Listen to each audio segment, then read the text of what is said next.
Week 14, we are live and rolling. It's do or die time, baby. Put up or shut up. You win, you're in. You lose, see you next year, folks. Go camping, go fishing, all the fun stuff, all the fun things. That's what it's gonna be. So hope maybe you have a trip booked to I can't even talk. A trip booked to Mexico. Maybe take advantage of that while everyone else is joining the fantasy football playoffs. You go take your loser team home. But anyways, we are talking about running backs this week. It is a fun week to talk about because we have Bipocalypse. Every possible running back who's good seems like they are out by this week. So we get into it. It's a little rough. Hopefully you have the top guys because running back this week gets treacherous pretty fast. But overall, it's still going to be a fun week because there's so much on the line. That's enough talking from me. It's me, Justin Moore. Hashtag getting buck nasty. You know who I'm liking this week. And we're with my host, Jeremy Schulman. Hashtag James also going cook. How you doing today, sir? Chilling. You mentioned going to Mexico during the fantasy playoffs. That made me think of going to Mexico during the reality playoffs. I believe some quarterback who will no longer be named went to Mexico with Jessica Simpson in between during the reality playoffs, and then fumbled an extra point hold to lose for the Cowboys. Tony Romo, legend. Okay. Legend. Hey, he's doing pretty well for himself. I saw him doing Corona commercials. He's announcing people like him. I'm not gonna blame him. I would have done the same thing. I'll be like, what do you want to do, Jessica Simpson? Let's go. Yeah. So, I don't blame the man. Yeah. What is that, Jessica Simpson? What do you want to do? Okay, yes. Yeah. Hey, Russell Wilson also did this with CR on a bye week with the Seahawks 2 years ago. He went to Mexico as well. The Seahawks fell apart as well. So maybe these quarterbacks just don't go to Mexico. Just wait till the season's over. Take it to the page for us. Yeah, but he's wiped up. That's an obligation. Tony Romo went on a mission, and we salute you, sir. We salute you. Man, on a mission. Oh, goodness, too good. All right, enough jibber jabber. We're getting to these running back rankings. We'll try to keep the show under 40 minutes. We will do our best for this. All right, let's go to our tier 1 through 6. We talk about the big dogs. There is none other big dog than Mr. Saquon Barkley, who could possibly set the rushing record this season. I think he needs like 120 yards. He's going against Carolina. This is the definition of an eruption spot. We don't need to talk too much about it. If you have him at 1, I don't know who else you would put at 1 besides him. It's the piece de resistance. Running back 2, Alvin Kamara going up against a sad New York Giants defense. Running back 3 might sound surprising, but Chase Brown is that bell cow. He is that dude. They're going to score a bajillion points this week against Dallas. Makes sense. Our running back 4, Mr. Devon Achane, the passing downs magnet, going up against the Giants. Our running back 5, no surprise, Bijan Robinson. Even in a suspect matchup against the Vikings defense, we do not care. He's that good. And our running back 6, rounding out our tier 1, is Jahmyr Gibbs going up against the Packers and what is likely going to be a shootout. Who would you like to talk about this year, Jeremy? I don't think you can talk about running backs this week without talking about Saquon Barkley. RB2, RB1, and RB7. Down a week for Saquon last week. Only the RB7 at Baltimore, one of the best run defenses in the league.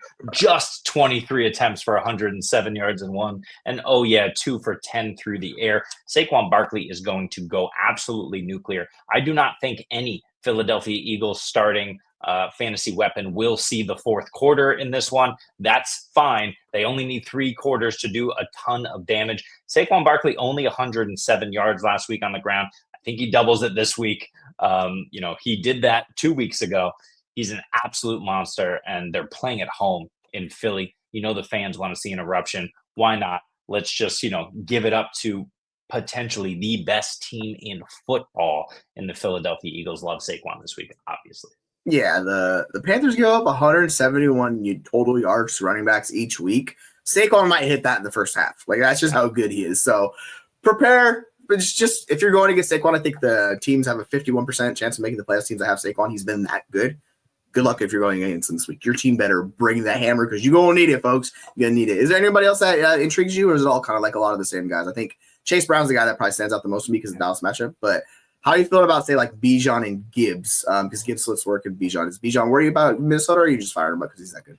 No, I'm not worried. And I will say, let's talk about the other guys just briefly because we don't need to talk about them. Chase Brown, Achane, and Gibbs are absolutely locked in. It's not that Bijan isn't, but Bijan is just kind of a bit concerning. Went off last week against the Chargers, which was really, really good to see. But also, Kirk Cousins threw 4 interceptions in that game. You know what's going to happen again? Kirk Cousins is going to throw some more interceptions in this game. We're talking about the revenge game narrative. I don't think Kirk has revenge in his body normally. And at this advanced age, with kind of the way that he's been playing and the way that he's been rushed and just being bludgeoned back there against that Swiss cheese offensive line, it's been rough for him. But Bijan 6'4", through the air last week. That's what I like to see. We know he's the check down guy. Tyler Algier appears, I got to check the numbers, but appears to be seeing the field less and less. 75% of snaps for Bijan. That's all he needs to go off. I am very, very comfortable with him, even in a tougher matchup against Minnesota. Ivan Pace not back there in the middle. So, you got some slower guys running around back there, even if still good in the linebacking core. Yeah, they face the least amount of rushing attempts in the league. But his team kind of just defaults to not running against them because it doesn't work. They only get 65 rushing yards a game. This is why Bijan falls in this range. Like, we still like him a lot, but it's just a little bit lower this week. Kind of is what it is. All right, that's enough tier 1 guys. If you have them, you're firing it up. I don't think you're benching any one of those guys. Let's go to the tier 2 guys. Our running backs 7 through 12 did not mean to do that ever. Sorry about that. We get in starting off with Mr. Josh Jacobs against Detroit. I am significantly higher against them. We can talk about that why here in a minute. He's going up against Detroit. It's going to be a lot of points in this game. That's why I'm doing that. Our RB8 is Mr. Bucky Irving going up against the depleted Vegas defense. There is the injury concern, but all news is that he's going to play. And if he plays, you start him. It's just that simple. RB9, James Cook. Even in a limited role, he still gets there because he house called that beautiful run in the snow. Going against the Rams, he can be had. He's going to do his thing. Our RB10, I know we were a little worried about Kyron Williams. He was like, hey, guys, don't worry. I'm good. I get a little bit of rest, and I'm more efficient. So going up against Buffalo, and Buffalo is always a team you play them against. It is what it is. Yep. Our RB11 might be spicy. It's Tony Pollard. But you know why? It's because it's Jacksonville, folks. That's why he's our RB11. And our RB12, who rounds it out, Mr. James Conner, going up against my Seattle Seahawks defense. Who do you like in this tier, and who do you not like in this tier, Jeremy? There's still a little buy window for Tony Pollard. We've been saying it. This begins the 4-game stretch that will win you your leagues. It is Jacksonville. I think it's Indy right after that. Then it's Cincy. It's one of those two. Flip-flop. Jacksonville, Cincy, Indy, and Jacksonville in that 4-game stretch. He's going to win people leagues. I know Tajay is going to be involved. I know this offense isn't phenomenal. I don't care. Tony Pollard starts for you every single week as an RB2 with RB1 upside because of the matchups. It starts this week. If you can still go get him now. James Cook, we love him. 14 rushes. It only took him 14 rushes to get to 107 yards and a touchdown. Didn't do anything through the air and was still the RB8 last week in the snow. Now he faces Atlanta at home, faster track. Worse defense by all accounts, even though San Francisco's been terrible this year. All Los Angeles has on them is a pass rush, and I'm not worried about that against Josh Allen. He will beat it almost every single time. He's out here throwing touchdowns to himself. So Josh Allen is the best fantasy quarterback. He might be the best reality quarterback. He's looked absolutely amazing this year. And if it wasn't for Lamar Jackson being a freak on the field, Josh Allen would be the far and away, I think, MVP of the league this year. He still might get it anyway if he keeps falling out. So James Cook, I love him attached to that offense, and especially in the passing game in this one. And then, of course, your guy, Bucky Irving, I won't say much, so you can say it all, but 25 for 152 and 1. He continues to get 3 receptions per game at minimum. He is the definition of a workhorse. Rashad who, Sean who, I don't care. Bucky Irving on one leg all season long. You talk about a run out for running backs. Vegas, the Chargers, Dallas, Carolina. Bucky's going to win you your league. Yes. You see it with Bucky Irving. Like, everyone sees you watch the field. They had the ideal matchup, Carolina. Oh, now you get Vegas. I don't know if he's going to get 25 carries because he looked like, when he was walking in that tunnel, looked like my guy was dealing with some serious pain there because he was limping pretty hard. Yeah. But if he's going to play, man, he returned to practice today. So all news is like maybe he rested up, body good. We'll take it because he's a smaller back. So that is the worry. You don't want to give this guy 30-plus touches each game, right? But he's showing you that if he gets that role, similar to kind of Tony Pollard, if these guys are in good game scripts with Pollard, because they can be so here and there. If he's in a bad game script, he only gets like 9 carries. Or if he's in a game like Houston or New England, he gets 24, 28 carries. Yeah. The difference with Irving is his role is more secure and the offense is better overall, so you just feel a little bit better with him. But yeah, to your point, both of these guys are buys. If you can get a discount on them, go get them because they are going to smash for you in the fantasy playoffs. That's why they're tier 2, man. They are must-start players. If you have them, you fire them up, and you are loving life because it's going to be a lot of fun in those weeks. Yeah. Let's go to our tier 3 guys. These guys are still nice. We like them. It gets a little bit more treacherous, though. Starts out our RB13, Ken Walker, going up against the Arizona Cardinals defense. So we have Walker and Connor back-to-back in that game. Both of them have a little bit of warts, but we like them. Rico Dowdle, our RB14, because why? They're playing Cincinnati, folks. He's going to get the workload. If he gets the workload, I should give you a good amount of fantasy points, even though they did lose a lineman this week. Not too worried about Cincinnati. RB15, the Brees stuff is a little bit concerning. That offense in general has just been abysmal, and Brees has been the one that suffered the most due to it. Hopefully he can bounce back against Miami, but Miami is stingy. RB16, David Montgomery. We don't got to talk about this one too much. He's going to get all the red zone attempts. He lives in the red zone. They should have about 7 drives end up in the red zone this week. And if he gets a couple end zone looks, that's how it goes for Monty's. That's how Monty's there. Our RB17, Tyrone Tracy going up against the New Orleans Saints. Good spot for him. As long as he just doesn't fumble, man, you should be good. So just don't fumble, Tracy. You should get all the work.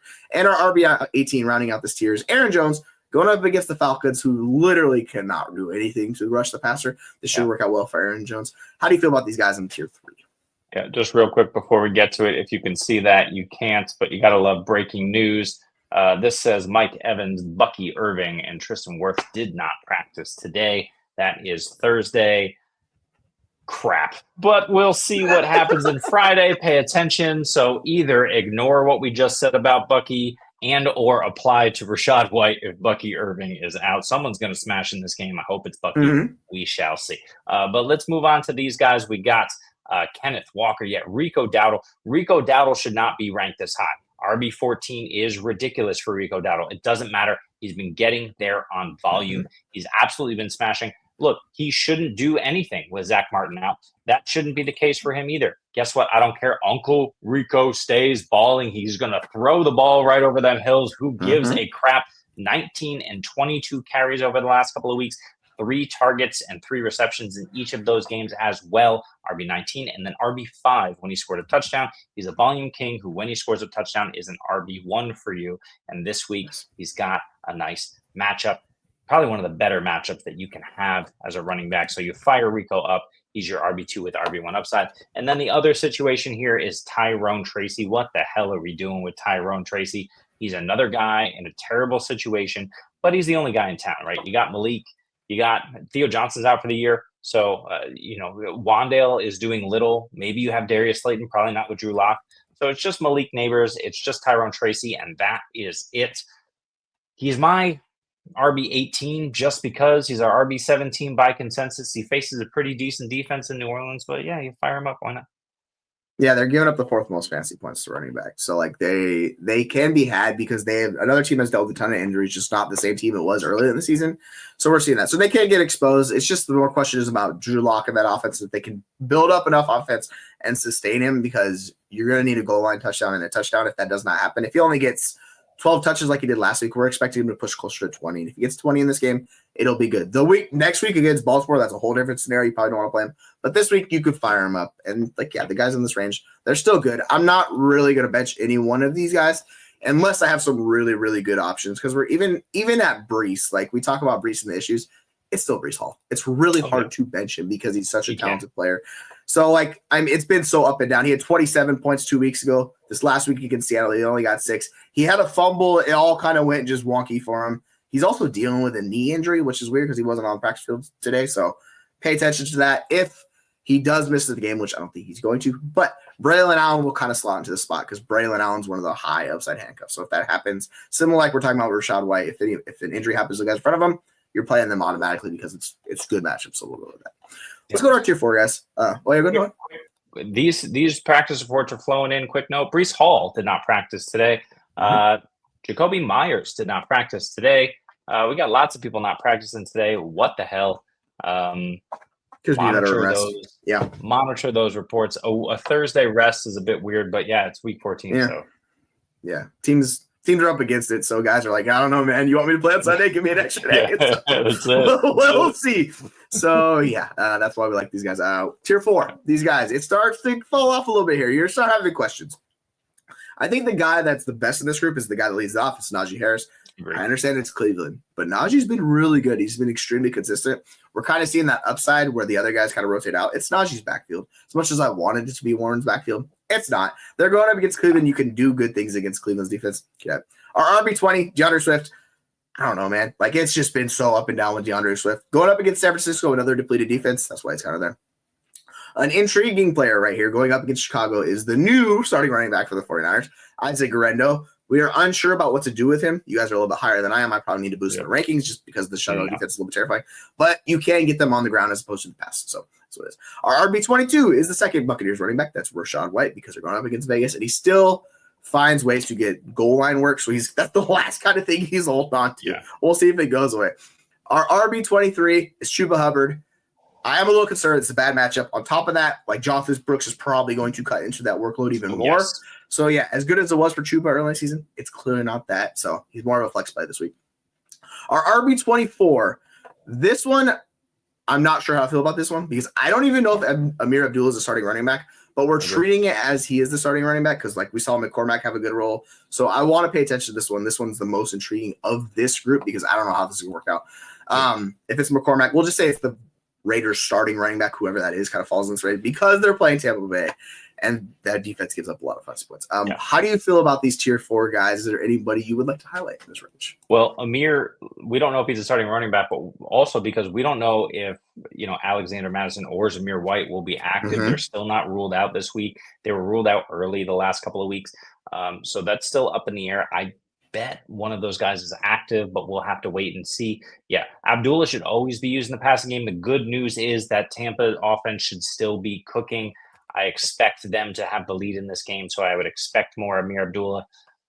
But with Jacoby Myers not practicing, that's a concern. If Myers is out, I think you can fire up both of these backs, assuming Madison and Zamir White aren't playing, but you have to see what happens there. Najee Harris, I'm going to quote SC here, as I love to do. They're going to run. Arthur Smith is going to run Najee to the core center of the earth. Oh, what has he done all season long? He's given the ball to Najee Harris 20 to 25 times a game in nearly every game. Last week, 16 carries on the ground, pretty standard stuff. 6 for 6 through the air for 54 yards for Najee. Of course, that was against that terrible Cincinnati defense. 2 weeks ago against these Cleveland Browns, he went 16 for 41 on the ground and just 2 for 13 through the air and no touchdowns. He was the RB30 as opposed to RB3, which he was against Cincinnati last week. So Najee should fall into that RB2 range. We have him here ranked at RB19. I think it's fair. I have him as my running back 24 because although he will get the volume, I am concerned about this matchup once again.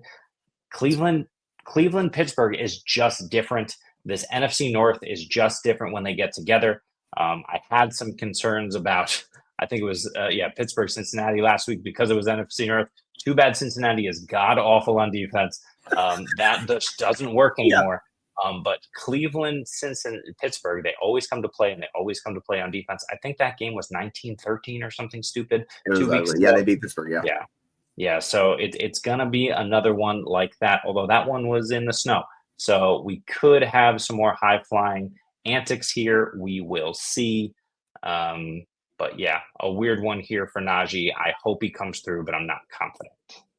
Yeah, that's kind of the thing. He only saw 39% of the snaps in the game. I don't know if he suffered an injury in the game or what it is, but that's his season low by far. So I don't know why he only saw 39% of snaps. Yeah. Like he's usually in the 50 to 60 plus. So We'll see. If he gets his usual workload, he should be pushing 20 plus steps in this game. And you're going to run back 20 plus steps in this game. We expect Pittsburgh's offense to be better than it was in that game. They were just not very good. They're going to have, like, Jameis is going to slide in the rock, so it should be good. And then on the Raiders, I will say, if those guys do not play, if White and the other, why am I missing his name? Madison are both out. Like, McCormack basically was the better starting running back for the Raiders. So McCormack's a guy to keep an eye on. I think you should pick him up just in case. But yeah, like, pay attention to the Raiders backfield. It's probably going to be in flux the next few days. We'll keep it going as we go.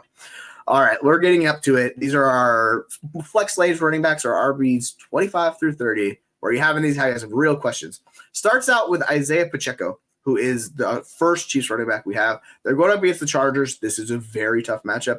This is why we're lower on Pacheco. I would like to put him higher. It's just difficult to do that. RB26, Jalen Warren. Kind of slots there by default. I don't feel great about Warren in this range, but a lot of these running backs have issues. They're going against Cleveland. We just talked about Cleveland. Kind of is what it is. Our RB27, Travis Etienne, going up against Tennessee. Is he going to get enough workload if they're winning? Are they going to, give him all the snaps that we want him to have? We just don't know. This is why he falls in this range. RB28, Nick Chubb. Yeah, I don't really want to play Nick Chubb against Pittsburgh. He did fall. When he finds a way to get in the end zone, it's okay, but that's what you're counting on from Nick Chubb this week. He just hasn't been very good this year. That injury was brutal. This kind of is what it is with Nick Chubb. Our RB29, this is where you could tell it really goes off the rails because we're getting into handcuff backs here. Zach Charbonnet, don't need to talk about too much. I don't think he's going to play too much of a role. He did have a decent amount of workload. He's been kind of up and down. You're really up against it. This is why it falls off. And then our RB30, Tajay Spears going up against Jacksonville. There's been a ton of hype about Tajay this year. He has just not lived up to it. No. So maybe this is a game he can get going as we get towards the end of the year, but let's be real. It's Tony Pollard's backfield. He saw one touch last week. You know what I mean? It just has not been good for Tajay Spears. This has been Tony Pollard, so I fully expect Tony Pollard. Yeah. Of the guys in this range, how are you feeling about anyone? Is there anyone in particular that has your interest above the rest? Yeah, I'll fire up Isaiah Pacheco. We say that the Chargers are a tough matchup, and they are, but Bijan got there last week as RB2, but he got there on extreme volume, 32 total touches for Bijan. We don't expect Isaiah Pacheco to get that with Kareem Hunt still in the fold, but Isaiah Pacheco should get 20 opportunities. I'd say 16 to 20 touches for Pacheco this week. That puts him firmly in, borderline RB2 range for me. I think he scores a touchdown. We know these Chargers can be had. They're good on defense, but Kansas City is going to Kansas City, and we know they're going to run the ball when they can. Now they have two backs to do it with, and I think they'll just jam it down their throats as much as possible in this one. So I prefer Pacheco, and he looked pretty healthy last week, so I think he'll continue that going. Jalen Warren, I believe 2 weeks ago was his blow-up game on the season. That was against these Cleveland Browns. I'm just double-checking that right now. 13 you saw. They really wanted to get him going, and he got 57% of snaps that game as well. That was his high. He finished as RB13. He got the touchdown when Najee didn't. So just interesting. I don't expect him to overtake Najee in this one, but at the same time, I do think that potential still exists. What they need to do to win this game, which they didn't do last time, is they need to run the crap out of the football. Russell Wilson can bail you out against the Cincinnati Bengals. He can't necessarily do that against a good defense like the Cleveland Browns. So, I want to rely on both of these backs this week, and there should be better weather conditions. And then, of course, you mentioned the other guys, Tajay Spears. The only reason I have him ranked as my RB28, our consensus RB30, is because he should get garbage time against the Jacksonville Jaguars. They're just an absolute mess right now. Somehow their head coach is still head coaching them. Somehow Mac Jones is not a complete dumpster fire back there running this offense. So, Jacksonville could put up a few points here. But I think the Titans literally run away with this. Tony Pollard for 3/4, Tajay for 1. Yeah, if that does play out the way you expected, then he could probably have one of the better games he's had all season because they have a big lead and go up to. We'll see if Jacksonville keep pace. I don't know if they can or not. Both these teams are just severely injured across the board. Yes. One team is missing a starting quarterback. Tennessee has Will Levis. It's kind of like, is he a starting quarterback? I don't know. TBD on that one. We'll find out next year, maybe. But it's a tough game. But they could run it with because they have a good rushing back. All right, let's get into the best of the rest because we're into guys that do not have a defined role. So usually we go deeper, but this week is just there's so many bye weeks. This is the bipocalypse issue of it and how the depth is really hitting hard this week. So maybe we can talk about, Kareem Hunt or Jonathan Brooks, maybe Sincere McCormack, maybe a Kamani Vidal show. My God, I'm still showing a shot for him. Braylon Allen, Tyler Algier, anybody or any couple guys you want to talk about, the best of the rest of running backs this week. Jonathan Brooks, I like. I know it's Philly.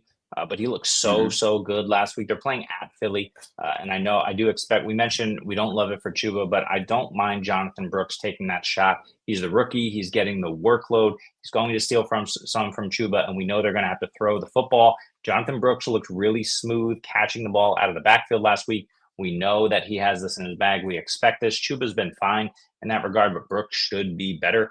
So I would love to see them utilize him more in this game, and I think that could lead to fantasy points. And then we have Tank Bigsby. Really nice option, like you said. If it flips where Jacksonville is ahead and they're just running Tank Bigsby down their throats, that's very possible with Mac Jones behind center. So you could fire him up. I do also like Sincere McCormick, as you mentioned, against Tampa. I think regardless of who's playing there, unless both Zamir White and Alexander Madison are active, which I don't think we expect. I do like firing up McCormick here. There's some other guys who you might want to go with. You might want to go with Gus against Kansas City. Don't do that. You might want to, play the Kareem Hunt game. I'm not doing that. You might think Cam Akers is viable or Devin Singletary. Don't do that. No Miami back. So, yeah, it's really slim pickings. The only other thing I'll say is Braylon Allen, if Breece Hall remains limited, remains hurt throughout the week, you might be able to play Braylon Allen. Yeah, like that's the thing. If Braylon Allen gets the workload like we expect and Breece Hall's out, you're going to fire him up. So I think he stands out above the rest. But yeah, this shows you it's week 14. We're up against it. We do not have a lot of depth this week at running back. So usually running back, you feel pretty good until we get to about 40. This week it cuts off about 26, kind of the starting quarterback range where it's like, all right, we got starters. Then we're getting into guys that it's just like you kind of have to project it a little bit forward. So It is what it is. So if you're counting on these guys, hopefully find a guy that's on a highly projectable offense that's going to be up in points scored, or a team that has a passion on the back and they're going to be trailing throughout the game. Maybe could work their way. Other than that, you're kind of like, up the creek without a paddle, as I will say that without using a fruit. So I think that's going to do it for our week 14 running back ranking. Yeah, basically pretty screwed. If you're with us this long, you know what to do. Subscribe, all the fun stuff. We very much appreciate all the support you guys give to us, because this is what we do this for. Here to make your guys' life easier, help you win Fantasy Football Championship. If we're right, you guys are winning. Everybody's winning. That's how we come out on top. So we're going to, we're on all the social media platforms. We're on X. We're on Instagram. We're on TikTok. We're on, I can talk about them all because we're on Blue Sky. We're everywhere. So for all that long range way of saying, that's going to wrap it up. So for myself, for Jeremy, for the two that are not here, Aaron and SC, we're out for week 14, and we'll see you tomorrow to talk about good old wide receivers as we drift off into space, folks. Listen up.